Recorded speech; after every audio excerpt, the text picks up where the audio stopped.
नमस्कार सबैजनालाई। मेरो नाम चाहिँ वन्दना मगर हो। मेरो घर चाहिँ बुटावारी स्टाफ छु, अर्जुनधारे 11। म थेरापीमा आएको चाहिँ लगभग 7-8 महिनै भइसक्यो। अनि समस्याहरू चाहिँ धेरै हो कि मेरो। अनि पछाडि मेरो डन्डामा नसा चेपेको, त्यसैले गर्दा टाउको दुख्ने, रिङ्गटा लाग्ने, अनि त्यहाँदेखि खालि घोप्टिने, अनि त्यहाँदेखि खुट्टा दमदमाउने, तलदेखि माथिसम्म नै यो देब्रे साइडपट्टि। अनि अहिले त धेरै राम्रो भएको हो मलाई। अनि यहाँ थेरापी गर्दा पनि धेरै राम्रो भएको हो।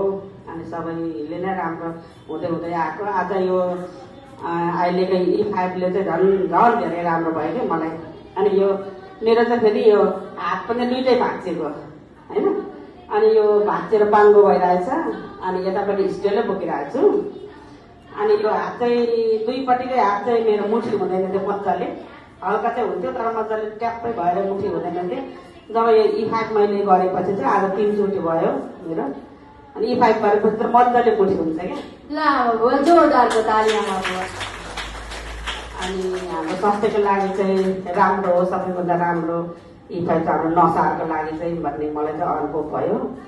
अनि त्यही भएर सबैजना चाहिँ अब ढुक्क भएर विश्वास गरेर सबैजना आउँ होला।